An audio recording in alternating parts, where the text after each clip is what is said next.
Good evening and welcome to Metro Focus. I'm Rafael P. Roman.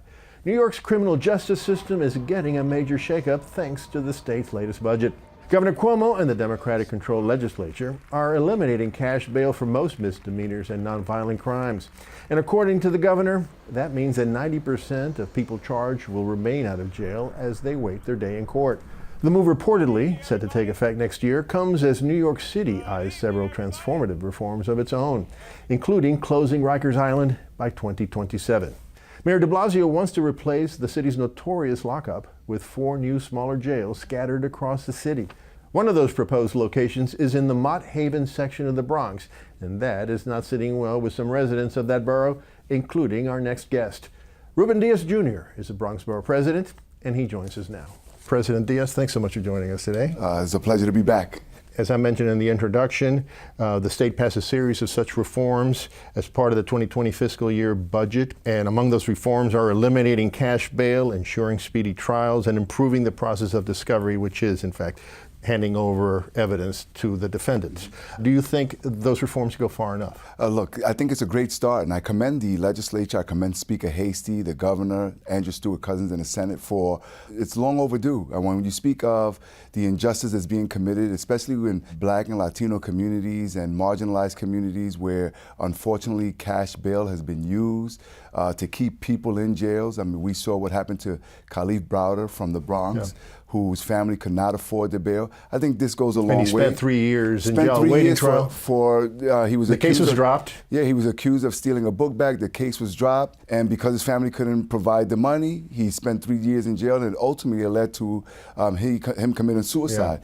So as we address criminal justice reforms, what they did in Albany this last week goes a long way in checking off the boxes that we need to reduce the population so that we can have people lead productive lives. Let's turn to the closing of Rikers. The mayor's plan is to close Rikers and replace Rikers by building 4 jails in 4 boroughs, 1 in Manhattan, 1 in Brooklyn, 1 in Queens, and 1 in the Bronx. The one in the Bronx he wants to build in the Mott Haven section. You don't like that idea. Why? Well, let me be clear. I'm in favor of closing down Rikers Island. Again, I commend the legislature because of the things that they passed will allow for the population to be reduced precipitously. We need new jails. What I'm saying, for 3 reasons, this is a bad plan. Number 1, bad location. Number 2, we have a better location. Number 3, to have all of the 4 jails in the different boroughs under one ULURP vote.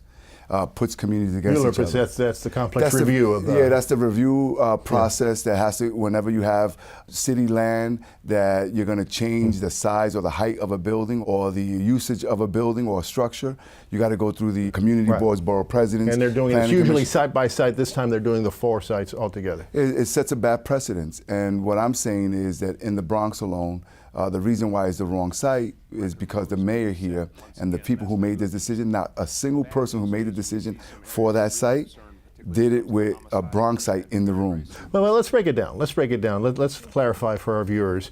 The mayor has proposed the site in Mott Haven. You say it's the wrong location. It is about 2 miles away from the courthouse. You have an option, you have a site next to the courthouse which the mayor says he doesn't want. He prefers the one that's 2 miles away. Why? Because he never talked to us. B, they never really examined the site over by the Bronx Hall of Justice, and I believe that part of that property there is owned by the state of New York, so he never really wanted to deal with the governor or the state of New York. So again, out of political... You say it's because of the personal feud? I hope not, but I just think that when you look at the Mott Haven site where the tow pound is, because the city owns that site, it was the path of least resistance for the mayor. It doesn't mean that it's the best location. In the site of the tow pound, what I want to just show you here is that it also discounts the work that people at the Diego Beekman Housing have done, not only in making sure that the community is safe over the last several decades, but they have an actual plan for that location that so many of us supported for so long. It's not for jail, it's for low-income housing. And to tell them, right, that we know that a plan for the community, by the community, which creates housing and jobs and recreational amenities and facilities, that we're just going to throw all of that away. It's just not right. It's a grave injustice. But the mayor says, and his people say, that the site that you prefer next to the courthouse is just too small. That if they were to build a jail there, they'd have to virtually build a skyrise. So again, he never looked at the entire location. They said they did. They only looked at the parcel of land that they No, owned. but they said they did. They said they looked at the place, they looked at the street, and they looked at the state-owned property. They measured it all, and they still think it's too small. Well, I would like to see that plan.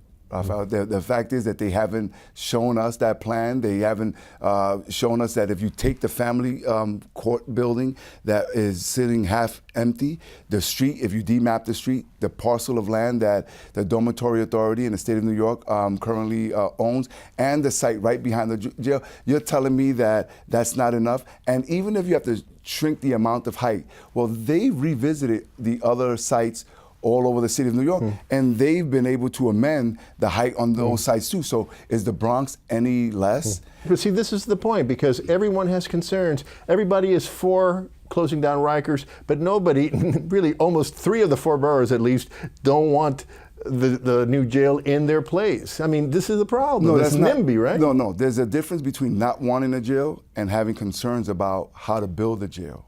And that's why we go through the ULURP process. This is why we have a process here.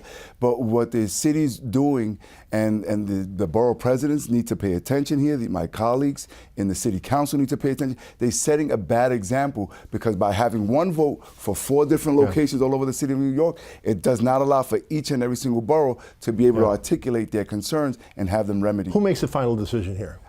Well, we were hoping that they did not certify the ULURP process. Okay, but they did. Now we're looking to see if we have enough votes in the Planning Commission to stop it there. If not, I'm hoping that all of the community boards all over the city of New York, and then finally the city council members, not only from the Bronx, but from throughout the city of New York. What do you think? You have enough support in the city council if it gets to there to kill the mayor's plan? So the groups like that came out from Kew Gardens or from Chinatown, we're looking, and we're going to start pressing and making sure that we make the case to the city council members that at least there should be independent ULURPs here. Okay, let's turn to your political future. A subject I always love to talk about with you. You made no secret of the fact that you want to run for mayor. You want to run for mayor in 2021. But a new congressional seat has opened up as a result of Congressman Serrano stepping down because of his Parkinson's disease. You're not interested in that? Not at all. First of all, let me just say to Congressman Serrano, we appreciate and thank him for his decades of service, and we support him and wish him well in his condition. And we know that so many people are afflicted by Parkinson's. In terms of running for Congress, absolutely not. Look, I've been around now for half of my life as an elected official. We've done great work. I love this city. We've created opportunities for everybody, for as many people in the Bronx, whether it's in education, in economic development, and job creation. And as I go out around the city of New York, people are excited about our accomplishments in the Bronx and the vision that we have for the rest of the city. So it's mayor or nothing for you? It's mayor or nothing. Okay, so you were announcing it tonight? I am not. I'm just saying that we are seriously considering it. We're exploring it, but that is the only position, not any other citywide position or not any congressional seat that I would be strongly looking at and vying for. It would only be City Hall or nothing else. Okay. Well, Bronx Borough President Diaz, thanks so much for joining us. Thank you for the opportunity.